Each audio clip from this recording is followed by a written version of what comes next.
Welcome to CG Rated Books. We are here for Tag Tuesday. We are doubling down on Tag Tuesday, so this is two Tag Tuesday this week.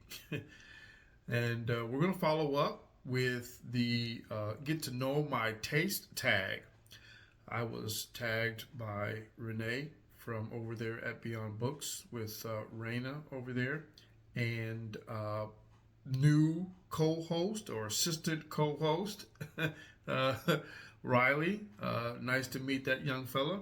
And seemed that Raina was a little had a little bit of a little attitude, I guess. I don't know today uh, during this particular tag. But the original tag is from Sam over at Thoughts on Tomes.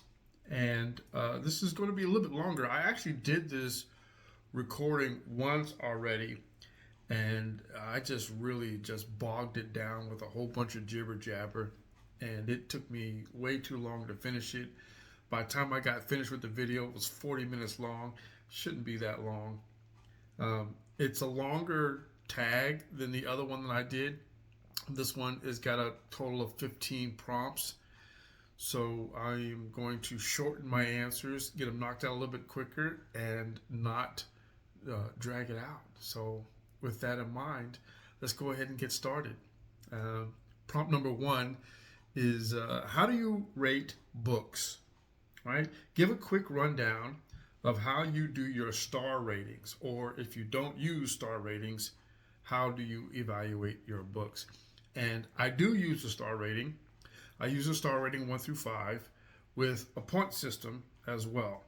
And we're still in the process of structuring my my ratings and my reviews. So you're going to see the growth and change. If you ever go back through my channel, look at my previous ones, you'll see it just changing and getting better, modifying it as we move along. But I usually do my reviews and ratings in two different steps. One of them is a systematic review, and it's a 5-star rating about the book in general. And then I follow it up with a reader's reaction rating. And I have a few caricatures that I use to explain or display my reading experience. So that was a little bit more emotional, but so if I'm rating it at a 3, it's a solid book. 3 or higher is a solid book. If I start falling below 3.3 stars, then it starts getting a little bit more technical about what I did not like about my reading experience. Prompt number 2. How do you approach reviewing books? What's your review style? Are you analytical, emotional, casual, or structured? Now, I try to lean more towards a structured review. And like I was saying earlier, that structure is changing, and I'm modifying it a little bit to be a little bit more customized to my preferences. And so it starts off being structured with all the book info, the plot, the synopsis, how the story unfolds, the characters, and then it gets a little bit more personal and a little bit more emotional when I get into the reader's reaction part of it. Prompt number 3: what's the book that made you a reader? Whether if it was your first favorite or the one that got you hooked. What book started it all?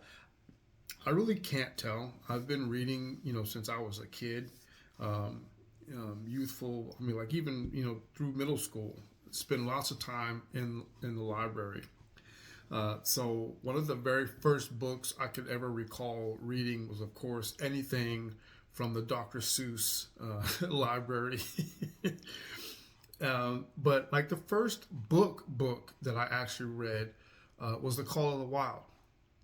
And we know about that one. If you've ever been on my channel long enough, you'll know The Call of the Wild is an old favorite of mine. I think the very first book that I actually started reading outside of that was more, more novelistic, was Catcher in the Rye, and that was like a school assignment that was given to me, and I struggled with it a little bit, but we did do a lot of reading, and I guess I'm going to date myself just a little bit because through school, middle school, junior high, and high school, we got reading assignments. We did a lot of reading, and so if you weren't much of a reader, then there's this fella, Cliff Notes. So, as a matter of fact, I think I'm going to take some time and I'm going to research it to find out who the author of Cliff Notes is. I don't know what his name is. We're going to look it up. And if you know who it is, just go ahead and scribble it down in the comments. You can check it and write it in there if you want. I'm gonna verify it. But Cliff Notes. This is what you read the Cliff Notes. This guy had to have been the ultimate booktuber. If they had YouTube back in the day, this guy would have been the most popular booktuber on the planet, because he read every book, right? So especially all the classics. So yeah, if you know his name or any history about him, let me know. But I'm gonna come back and I'm gonna follow up on that. But Cliff Notes. Read the Cliff Notes. If you don't read the book, read the Cliff Notes. So yes, problem number 4. Do you have a genre niche? Are there certain genres you gravitate towards, or do you read widely across genres? I do read across genres, not very widely. I actually, genres. And it's kind of crazy, right? Because what do we do with genres? There is a whole lot of there's the inclusion theory. Inclusion theory just floods the market. I try to now that I'm a booktuber and doing reviews, I can put this in I try to figure out what category or what genre some of these books fall into. So you research them and you pull them up, and they don't determine it, right? So let's just say I've got a murder mystery book, right? It's a mystery book, right? But it's got some romance in it. So when you look it up and you say, what's the genre, it'll have 7 different genres on there. And I really think that they need to just go ahead and isolate, just because it's a Western that has some romance in it doesn't mean it's a romance novel. But, with trying to get their books out and trying to hype it all up and try to spread the word, they'll drop it in because you might be a romance reader, you might be a thriller reader, and if there's any thrill in the book, they're going to list it as a thriller. So, for me, I love fiction. I read for entertainment, and mystery is my that's the one I gravitate towards the most, is mystery, crime, murder. I like to read adventure books. I like to read thrillers. I like to read. I find out that as I research my genres, what I've read, I find out that I have a lot of historical fiction in my catalog, my reading library. So it's pretty amazing once you take some time to start looking at it and try to figure out what you're reading. I have qualms about genres. I took some time to try to look it up once before, and there's just a long list of genres. But there are some genres that are listed as genres that are actually more categories or subcategories. So what do you do with that, right?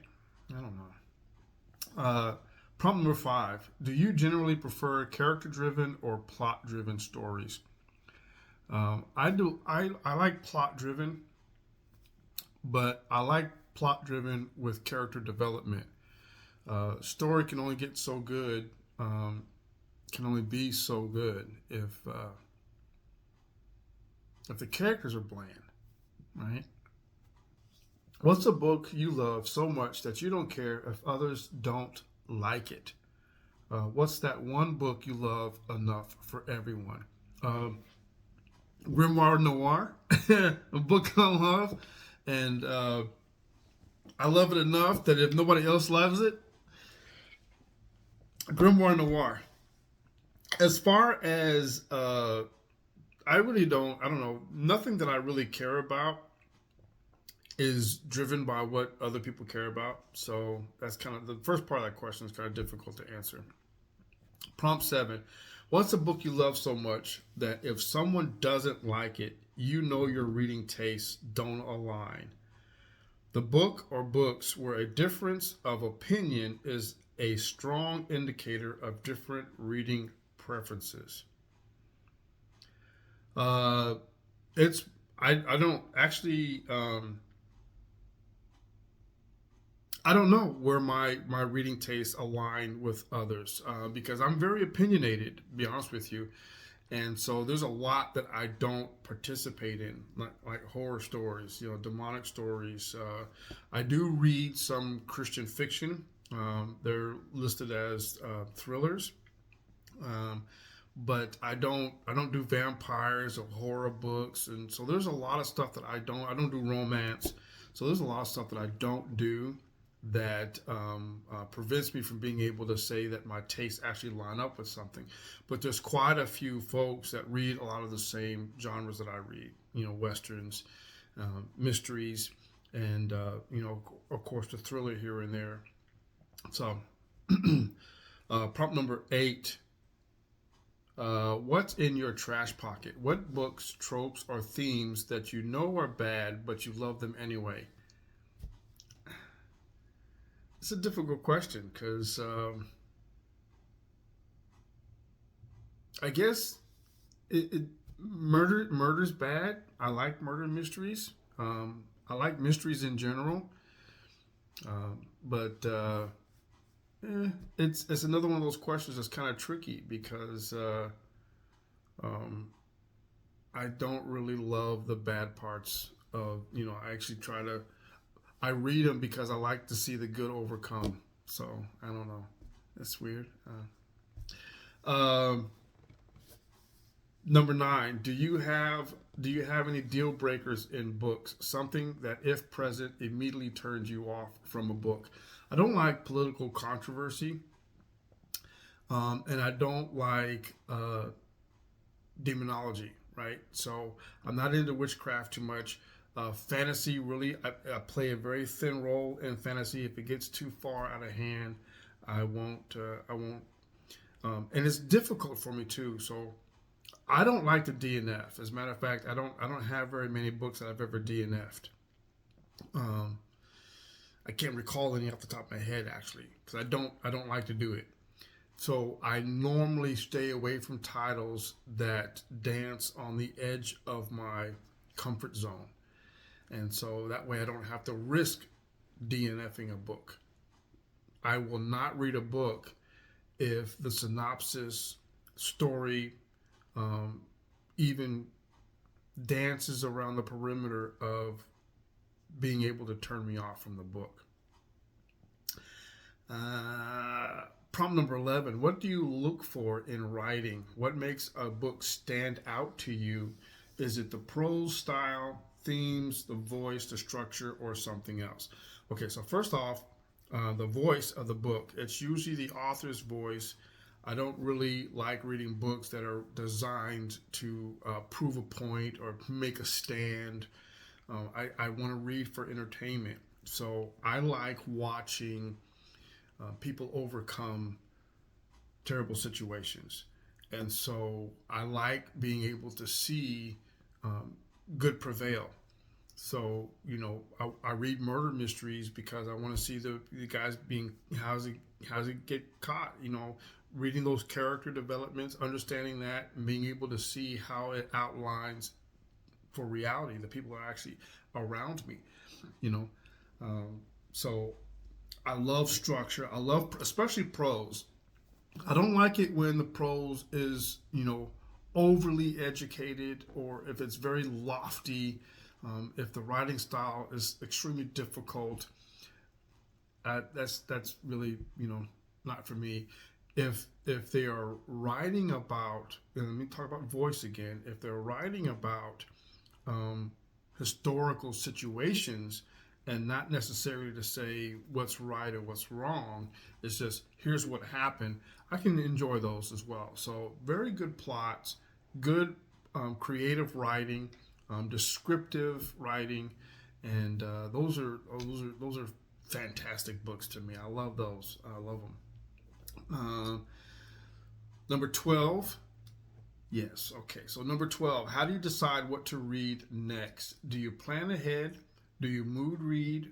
Or follow external factors like hype or recommendations? Okay, so first of all, I don't deal with hype, right? Um, uh, Pardon me, I'm reading that. Shouldn't be. uh, I don't really like hype. I usually stay away from new releases.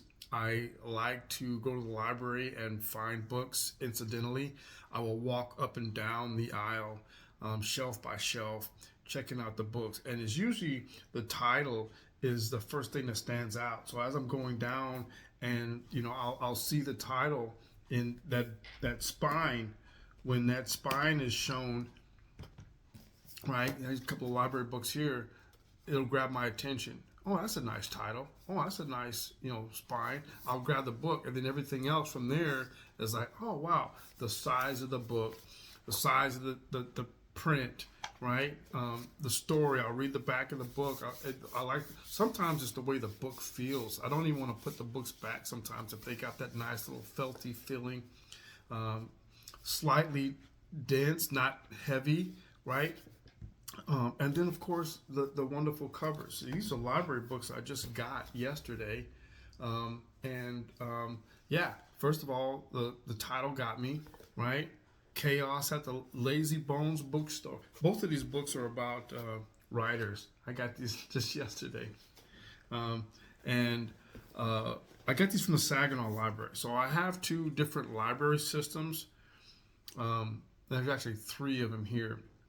Euless, Saginaw, and then Fort Worth. In Fort Worth is a whole network of libraries. I think there's 12 of them. I believe there's 12. And all of the Fort Worth libraries, they're usually a lot larger. And their titles are broken down into categories, and then into subcategories, and then by genre. So you'll have fiction, you've got nonfiction, and then you've got poetic literature, you got historical fiction, and you got them all broken down, and then all the books are stored and stacked according to alphabetical order by author. However, the Saginaw Library, they don't have them broken down in all those different categories and subcategories. They got the main category, you got fiction, nonfiction, and then you got young adult. And then every title that's in that category is listed on the shelf. So you'll have Christian fiction, you'll have historical fiction, then you'll have mystery, you'll have everything, and it's all blended together, and it's all listed. If it's listed as a fiction title, it's just put on the same shelf as everything else in alphabetical order by author. So I just walk down the aisle, and if the title that spine catches my eye, I'll pick up the book, I'll read the synopsis, I'll read the little blurbs, I'll read the title, I'll probably open it up, maybe read a page, and by that time I'm probably got, right? And that's how I pick them. They pick me, I don't pick them. But I do have certain preferences. So if the books are, too large, and if it's a library book, 9 times out of 10, I'm going to get it in paperback. So there are some things, sometimes it's the color scheme, sometimes it's the feel of the book, sometimes there are other things that draw my attention. If it's an oversized book, then I'm probably going to walk right past it. I won't see the title. So that kind of influences it a little bit. Number 13? Yes, 13. Where do you get inspiration for your booktube content? What sparks your video ideas? Other creators, trends, personal reading experiences? Most of all, it's personal reading experiences because that's basically why I'm here. And I'm glad that they listed that because I probably wouldn't have thought of that just by trying to answer that question. So, interaction and reading experiences. I'll get out here and whatever draws the most attention of what I've posted will lead or help me identify what to post next. Now I've got a few things I just like to share, and that's basically what it is I'm here because I want to share. I don't want to lose focus of that. And I almost did at one point, but I had to pull it back in, slow it down a little bit, and just remind myself this is why you're here. And if I do this, then if I just get a couple of people interacting with me, that's why I'm here. And that's what's going to draw me. If someone's going to interact and comment and like and, make a connection with me, then that's going to create more content for me. That's the direction in which I'm going to head. I like to try to do things differently, a few different things. I don't always like get on the bandwagon too much and do a lot of the same video content as others, but a little bit enough to get some kind of interaction. So yes, yeah, I guess that's good, right? Yeah. Okay, if you could make any book go viral right now, what would it be? A book you think deserves more attention and why? I'm coming right back to it again. I don't really have a whole lot. I'm not really good on recommendations, and I don't know what's popular, what's not popular. But Grimoire Noir, right? Why not? Why not? All right, that's the book right there, Grimoire Noir. Everybody get it, and if you haven't gotten it, then okay, cool. If it's already popular, okay, cool. I don't know if it is or not. I just know that book really, I don't know. It's like the most recent 5-star review that I've ever given a book, and I don't give a lot of them. I get a few of them, but not a whole lot of them. So for me, that was a well-rounded book, just the whole package. And then of course the last one, number 15, which is a lot better now because I'm already I'm still. I don't know what that is. I can't read my clock. Yeah, so I'm below 25 minutes. The last time I did this, I was almost at 41 minutes. I'm over here trying to edit it and trying to, get it to. I'm like, this is ridiculous. It's too long. Number 15. Who are some booktubers with reading tastes similar to yours? Mine. Kevin Toll. Right, Kevin Toll reads. McNulty, he's McNulty's Book Corral.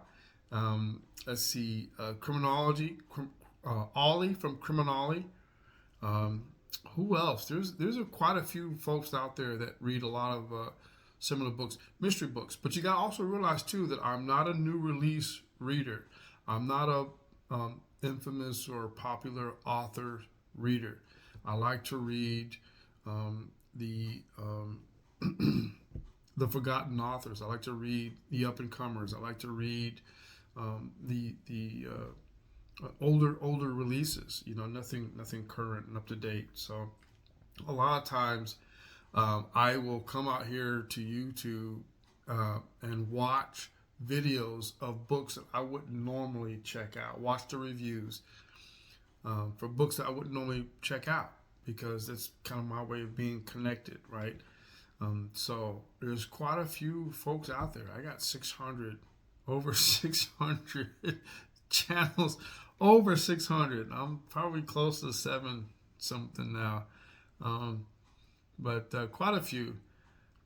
and I enjoy quite a bit. So if you're into adventure, if you're into mystery, if you're into crime drama, detective, if you're into um, just I read a lot of historical fiction. I don't know a lot of folks that who do that yet off the top of my head, but yeah, that's me. So anyway, double down. Tag Tuesday, Tag Tuesday. We're done. And I want to thank you for joining me today. I hope you enjoyed the video, and I hope you come back for the next one. Until then, keep reading.